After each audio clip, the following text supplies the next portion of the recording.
ప్రపంచంలో అందరూ కూడా గొప్ప జ్ఞానులు ఉన్నారు, తెలివితేటలు కలిగినటువంటి వారు ఉన్నారు, గొప్ప పండితులు ఉన్నారు, రాజకీయవేత్తలు ఉన్నారు, సినిమా యాక్టర్లు ఉన్నారు, గొప్ప గొప్ప వాళ్ళు ప్రపంచంలో ఉన్నారు.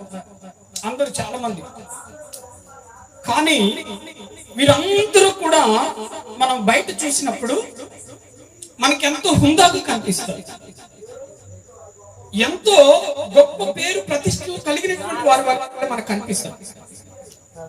కానీ కుటుంబ విషయానికి వచ్చేసరికి కుటుంబ విషయంలో చాలా మంది ఫెయిల్ అయిపోయారు. కుటుంబాన్ని నడిపించడం అంటే సాధారణమైనటువంటి విషయము కాదు. చూడండి, మనకి దావీదు భక్తుడు మనకు అందరూ కూడా తెలుసు. పరిశుద్ధ గ్రంథంలో దావీదు గొప్ప యుద్ధములు జయించినటువంటి వాడు. ఆయన అనేకమైనటువంటి యుద్ధములు జయించినటువంటి వాడు. గొలియాతు ముందుగా ఉంటే, తన ముందు గొలియాతు ఉంటే, యెహోవా పేరుతో నేను వచ్చుతున్నానని ధైర్యంగా పలికినటువంటి ఏకైక వ్యక్తి ఒక దావీదు మాత్రమే.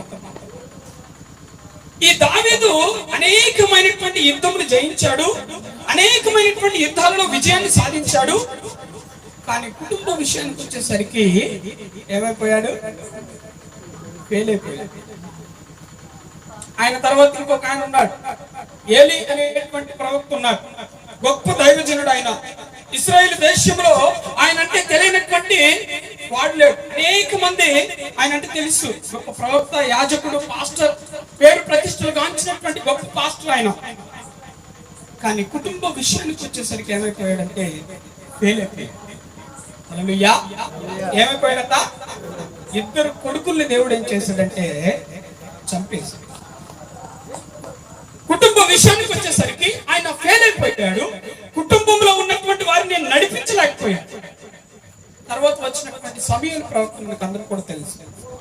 దాని నుంచి బహిర్షెబ వరకు సమూయేలు ప్రవక్త అని తెలియనటువంటి వాడు, చిన్నపిల్లలు మొదలుకొని వృద్ధుల వరకు సమూయేలు ప్రవక్త తెలియనటువంటి వాడు ఆ దేశంలో ఎప్పుడు కూడా లేదు. గొప్ప ప్రవక్త ఆయన, దీర్ఘదర్శిగా పేరు పొందినటువంటి గొప్ప పాస్టర్ ఆయన, దైవజనుడు. కానీ కుటుంబ విషయానికి వచ్చేసరికి ఏమైపోయాడంటే ఓడిపోయాడు. కుటుంబాన్ని నడిపించడం సాధారణమైనటువంటి విషయం కాదు.